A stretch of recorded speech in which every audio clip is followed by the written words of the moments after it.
საქართველოში ტრანსნაციონალური რეპრესიებია დაწყებული. ამას ადასტურებს ანგარიში, რომელიც Freedom House-მა რამდენიმე საათის წინ გამოაქვეყნა. გავლენიანი უფლებადამცველი ორგანიზაცია წერს, რომ ქვეყნის საზღვრების მიღმა მყოფი კრიტიკოსების დევნაში, მათ შორის ქართული ოცნების ხელისუფლებაც არის მხილებული. საქართველო ამ ჩამონათვალში მოხვდა ავღანეთის, ტანზანიის და ზიმბაბვეს გვერდით. ჯამში იმ 54 ქვეყნის მთავრობის გვერდით, სადაც საზღვარგარეთ მყოფი დისიდენტების გაჩუმებას ეს არის ძალიან კარგად აპრობირებული მეთოდი იმისთვის, რომ კრიტიკული ხმა გაქრეს მსოფლიოში. იმ ქვეყანაშიც კი, სადაც ამ ადამიანებს, დევნილ ადამიანებს აქვთ შესაძლებლობა ისაუბრონ და სამწუხაროდ ასეთი ქვეყნები არაერთია. სამწუხაროა, რომ საქართველოს შეუერთდა ასეთ ქვეყნების რიგს უკვე ბოლო პერიოდში და ჩვენ ნახეთ, რომ მაგალითად იგივე ისეთ სახელმწიფოებთან ერთად მოგვიწია გასულ წელს გადასვლა, როგორც არის ავღანეთი, ზიმბაბვე, სადაც პრაქტიკულად არის დიქტატორული რეჟიმები. ოფიციალური განმარტების მიხედვით ტრანსნაციონალურ დანაშაულად შეიძლება ჩაითვალოს მოქალაქეების მკვლელობები, მათზე თავდასხმები, გატაცებები, მუქარა და შევიწროება, ასევე მათზე საერთაშორისო ძებნის გამოცხადება. ყველაზე გავრცელებული ტაქტიკა კი ადამიანის დაკავება ან მათი უკანონო დეპორტაცია. სწორედ ამიტომ ყოფილი სახალხო დამცველი ჩამოთვლის იმ გარემოებებს, რის გამო შესაძლოა საქართველო ამ სიაში მოხვედრილიყო. მათ შორის საუბარია ისეთი რეზონანსული საქმის შესახებაც, როგორიც არის გიორგი ბაჩიაშვილის მოტაცება აბუ-დაბიდან თბილისში. იგივე იყო გასულ წელს იგივე ბაჩიაშვილის შემთხვევა, როდესაც ასევე მოხდა კრიტიკულად განწყობილი ბიზნესმენის და პოლიტიკოსის ამ შემთხვევაში გადაცემა საქართველოს ფარგლებს გარედან. აქ იგულისხმება არაბთა გაერთიანებული საამიროები, საიდანაც მოხდა მისი გადაცემა პრაქტიკულად ყოველგვარი სამართლებრივი ჩარჩოების გარეშე საქართველოსთვის. ასევე იყო სხვა არაერთი მსგავს შემთხვევები, როდესაც ქვეყანაში საქართველოში მყოფ უცხოელ ჟურნალისტებს, უფლებადამცველებს ექნებოდა პრობლემები. უფლებადამცველები ვარაუდობენ, რომ საქართველოს შემთხვევაში ბრალდებები ხელისუფლების საეჭო კავშირებთანაც შეიძლება იყოს დაკავშირებული. გარიგებებთან, რომლითაც სხვა ქვეყნებიდან გამოქცეულ აქტივისტებს ნადირობას უცხადებენ და ისევ იმავე ქვეყნებს გადასცემენ. ასე მოხდა αφგან მუხთარლის შემთხვევაშიც და ასე მოხდა αφგან სადიგოვის საქმეზეც.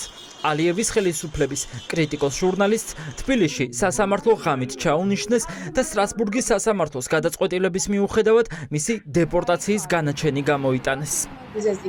ის მხრივ უნდა იყოს რუსული ტიპის კანონები სამხელმოქმედო საზოგადოების წინააღმდეგ, რომელმაც სისტემურად არაუსაფრთხო გარემო შექმნა აქტივისტებისთვის, ასე უცხოელთა მდგომარეობის გავარესება, მაგრამ იმ წელს ალბათ იყო სადიგოვის საქმე, როგორც ყველაზე დიდი შემთხვევა ტრანსნაციონალური რეპრესიისა და თანამშრომლობის ორ ავტოკრატიულ რეჟიმს შორის.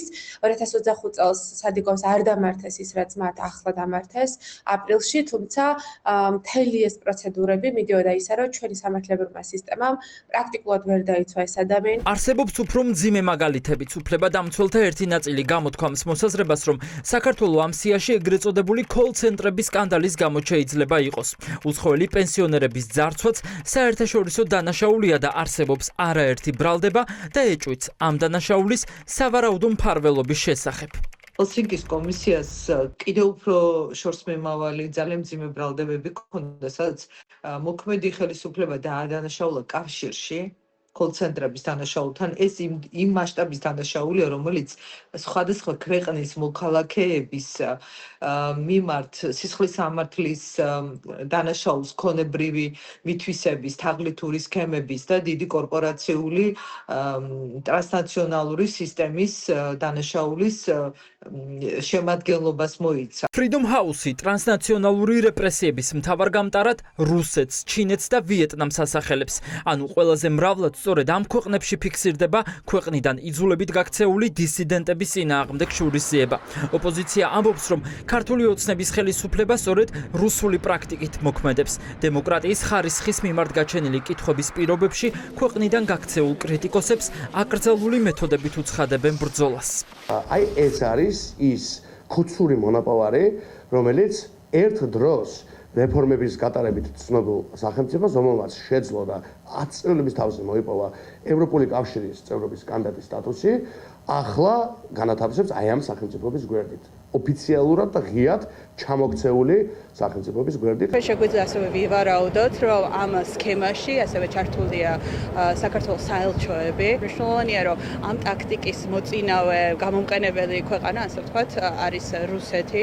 შესაბამისად, საერთოდ არ არის გასაკვირი, რომ ქართულმა ოცნებამ კიდევ ერთი მეთოდი გადმოიღო, რომელიც რუსეთისთვის დამახასიათებელია. მოწოდება მათ შორის დემოკრატიული ქვეყნების მისამართით, რომ მათ იმუშავონ ფუნდამენტური უფლებების დაცვის კუთხით და მათ შორის საქართველოში არის დამატებით შესაძლებლობა იმისა, რომ პასუხი აგოს რეჟიმმა მათ შორის საერთაშორისო დონეზე ამ დანაშაულებისთვის და ეს ითარგმნოს შესაძლებლობაში.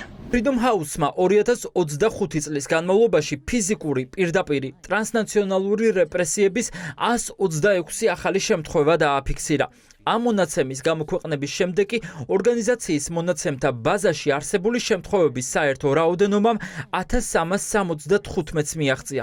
ბრალდებებს ამ დრომდე არ გამოხმაურებია ქართული ოცნების ხელისუფლება.